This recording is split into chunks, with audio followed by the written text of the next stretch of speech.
Hello and welcome to another video and podcast from fantasyfootballscout.co.uk. Today I'm joined by David to discuss the best captaincy options for Gameweek 31. David, welcome. How are you? Yeah, very good. Thanks. I finally got something out of captain for the first time in a couple of weeks in Gameweek 30, so it's given me a taste for more. Very, very happy to be discussing what I think is quite an interesting captaincy debate for blank Gameweek 31. It is, yes. Now, I also got some points. I'd like to say I had and captain Sterling. I didn't on both counts, but I did have Aguero, who I still think was a really good captaincy shout for the week, but only the 5 points there. So let's hope for better this time around. But in Game Week 31, we're on half measures, unfortunately. 5 matches, 10 teams, but still plenty of armband contenders there. I mean, looking at the fixtures there, the one I like the look of the most is Liverpool, and that's because Fulham are a bit of a special case. What do we think of the two people I put up on the screen, Mane and Salah? Are they're the current front runners, Salah especially, in the captaincy poll that's just gone up on Fantasy Football Scout, so do vote in that. Are they the best options? Yeah, I think so. I think basically it's a classic case of Liverpool themselves have some form. Even if away from home it's not been as good as it is at home, but then Fulham are the perfect team to play for a fantasy captain. In the last 4 home matches, nobody's conceded more shots inside the box as Fulham, and as we know, they're particularly disorganised anyway. So that just is exactly what you want. There's no other fixture that even compares to it really. When as you say, we're on half measures. We haven't got a lot of choice. We're just very lucky that Liverpool got knocked out of the FA Cup, because if they hadn't been, then we'd have looked at this game week without that fixture, and you're probably maybe looking at Chelsea, which we'll look at in a minute. But that Fulham one just hugely stands out. Salah and Mane are obviously going to be the front runners. A lot of managers already own both. I own both already. A lot of people will be getting Mane in because of the form that he's in. If they probably already have Salah. Anyone who's free hitting, they're going to be the two you look at. I would imagine. I think the most recent game week has kind of shown that the shortcomings of doubling up on Liverpool defence, it can be quite frustrating when the clean sheet doesn't come in. So I think that will push people towards a double up of Salah and Mane. So yeah, it's going to be a tough choice, just as it was in the last one for anyone who owned both. Well, I went the wrong way. I went for Salah instead of Mane. But Mane's in fantastic form, so it's a tough one, definitely. Well, I'm going to be a bit bold, and I think that Salah is actually the much better option here. And I think at home, I agree, Salah and Mane, I own both. I mean, I went for Aguero last time, but if the choice between Salah and Mane was a big one, because they're both very similar. Now, I did a bit of research about home and away, and home and away is quite important for Liverpool at the moment. So let's have a look at that. So basically, something I tweeted a bit earlier today, Salah, I think, is looking the better FPL captaincy than Mane away. The last 4 away matches, Salah has had 10 shots, 7 in the box, 6 on target. Those 6 on target is quite key, because I searched for a whole bunch of different captaincy options this week, and the only player that could match those 6 shots on target was Ashley Barnes. Mane, 3 shots, 3 in the box, 2 on target. Whereas you compare them, the last 4 at home, Salah 18 shots, Mane 15 shots, Mane 14 in the box, Salah 9 in the box, and both of them 6 on target. So really matching each other, and arguably Mane's the more central figure there. Switch to away, and Salah is, I think, the better option there.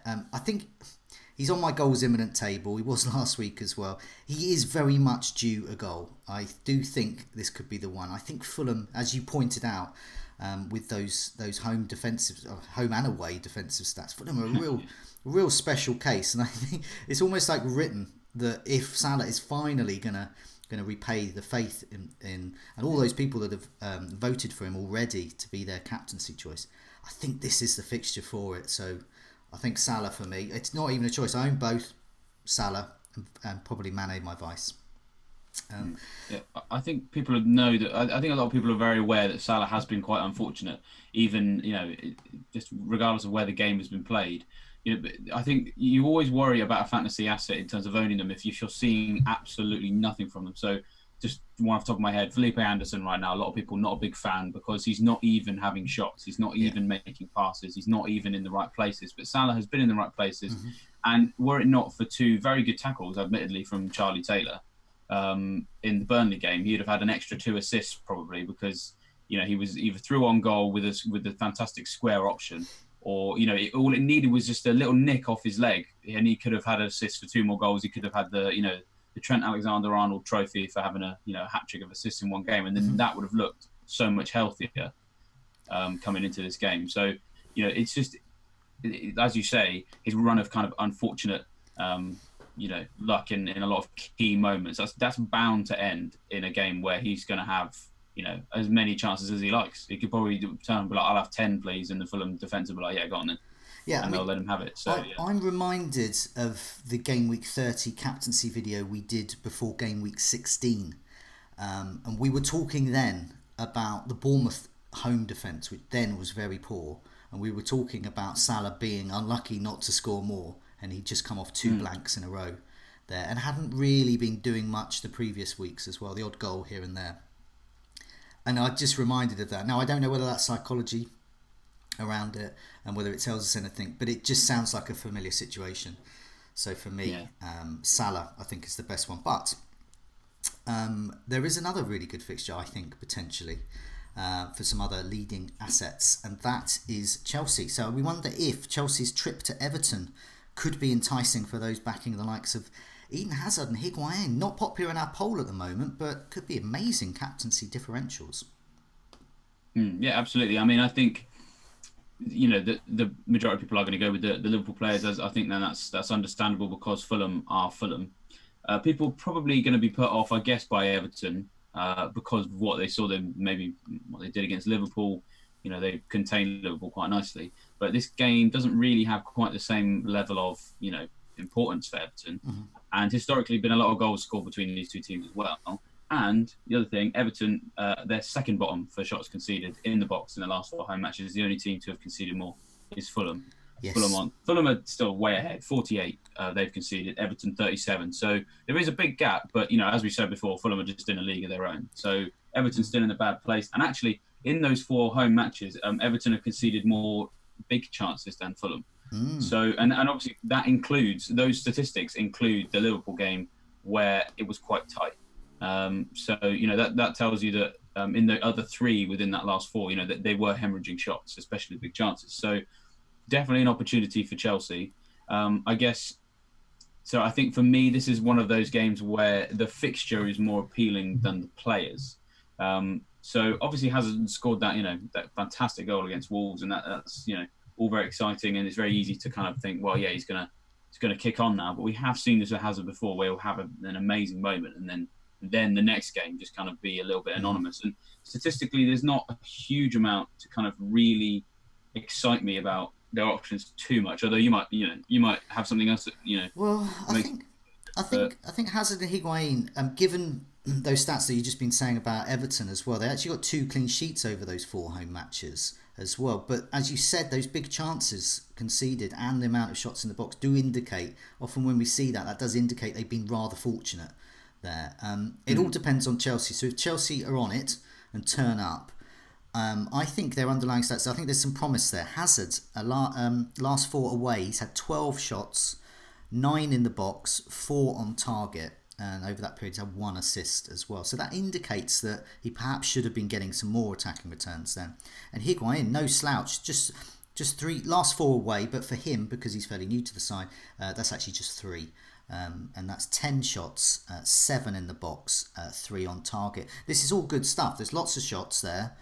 Most of them are in the box, or both of them, and there's a percentage are on target as well. And he's actually had 1 goal from that. I think they're both good options this week, but it all depends, I think, on risk and bravery. Salah hugely owned. That's the key. He's looking at our captaincy poll. He's going to be the big. So he's going to have an effective ownership, and that's when you add in the ownership plus and then you add in the captaincy, so they double. So in the top 10,000, I suspect his ownership will be somewhere around 180%, and overall as well, it will be pretty sizable. I think we're looking about probably about 70%. captaincy. That's huge as well. So going against that, you've got to be brave, but then sometimes fortune favours the Yeah, brave as well. yeah, it can work out. I guess just I think for me the bottom line statistically is that accuracy. So um, I mean just across the last four fixtures generally, 15 shots for Higuain, 12 in the box, and just four on target, which is quite a small amount. And so then that, obviously lots of shots. That's something that I always like to see, and a lot of other managers like to see as well. But that level of accuracy, I know he's only been here a short amount of time. That does concern me, and especially just because, as you just mentioned there, really, it's not a case of in this particular game week. It's not a case of they look good. It's like how does that as a situation compare against a Liverpool player against Fulham? And even though Salah's not been scoring, he still had more accurate shots in the last four game weeks. Generally, in the last four away matches compared to both Hazard and Higuain, it's just the goalkeepers have made saves or defenders have made blocks. So there isn't really any. There's not really one stat that I could point to and say, then that is better than Salah. Yeah. Because Fulham are worse than Everton. Salah statistically is playing better than both Hazard and Higuain, but it's just been unfortunate. And just I guess the only thing that maybe is in Higuain's favour is that he has scored some goals in that period, but they were themselves were Fulham and Huddersfield. So it's kind of like there's enough to put me off. And like you say, you have to really be brave, and you're not just banking on them doing well. You have to bank on the fact that Liverpool will draw 0-0 with Fulham. But what are the chances of that? And just to go back to Fulham as well, about what a special case they are, and why so many people have prospered when they've captained someone against them. So Fulham have conceded 2 or more goals in all of their last 10 fixtures. I mean, that's really bad, and that's why. So if you captain the main person for a side, which in the case at the moment it's Salah and Mane, and let's not forget Firmino as well. He's an interesting differential captaincy shout there as well, and as it showed against Burnley as well. But I think I agree with you. Chelsea is it's got promise there, but it doesn't sound as good as Salah, I think, at the moment. But there's another player as well who I think those that fancy a bit of a punt on the captaincy this week will go for, and that's Jamie Vardy. He's been in great form under new management, and his Leicester side travelled to Burnley.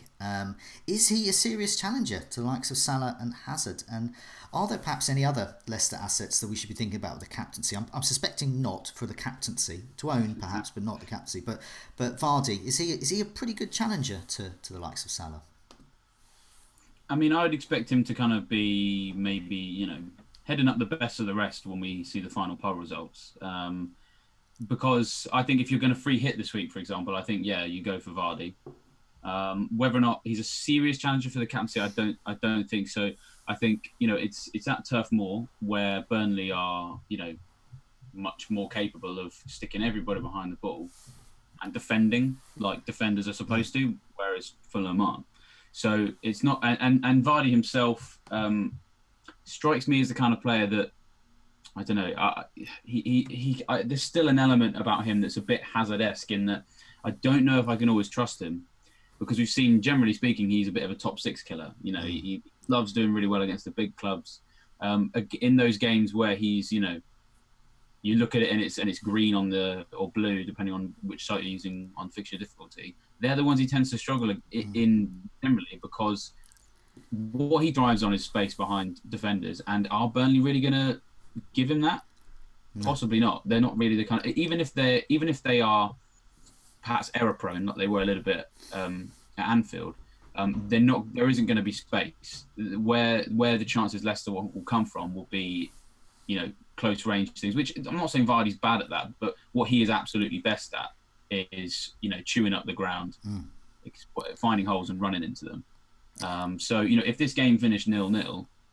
I wouldn't be hugely surprised. Well, I probably would be surprised, because that would involve Leicester actually keeping a clean sheet. But, I could see this being low scoring. So then again, it's kind of like, compare that with Liverpool and Fulham, and, it's enough to put me off. I'm not saying he's a bad option, but it's just, you really, really have to have so many things going for you this week to really pull people away from those Liverpool players. And I think you're right about Vardy and about teams like Burnley as well. So I was having a look at the last 6 encounters that Vardy has had in the league against Burnley, and he scored 2 goals.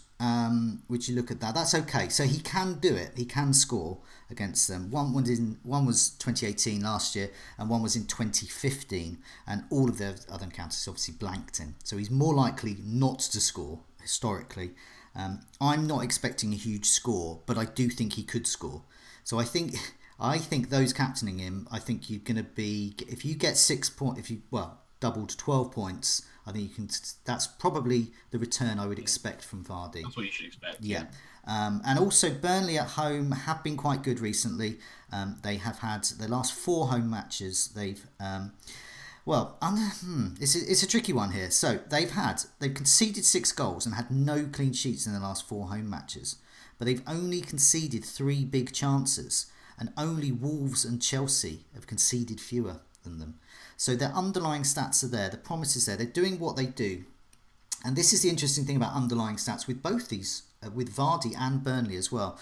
What Burnley do really is they concede a lot of shots. So they've conceded 50 goal attempts over those 4 home matches, and 27, so just over more than half of those have been in the box.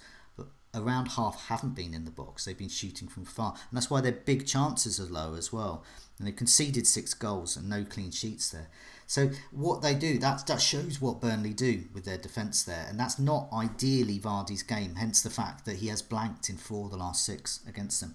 And Vardy himself, he's a bit of an enigma with underlying stats, and has been. We picked up really when we first really noticed him when Leicester won the league title. So the last 4 away games, he's had 5 shots. That's not much at all. So that's less than that's half of Salah. 4 in the box and 4 on target. So that shows that he's being accurate and he's in the right positions. But he's got 2 goals and an assist over those 4. So that shows that he doesn't, with underlying stats, if I see 4 shots, 3 on target for Vardy, it doesn't bother me. That doesn't, over a period of time, I look at that and I think, actually, I know what he is all about. He's about accuracy and he's about taking those chances. And that's why I think in this game he's not going to get that many chances, and he's going to take one of them. And I think he could score and get a goal.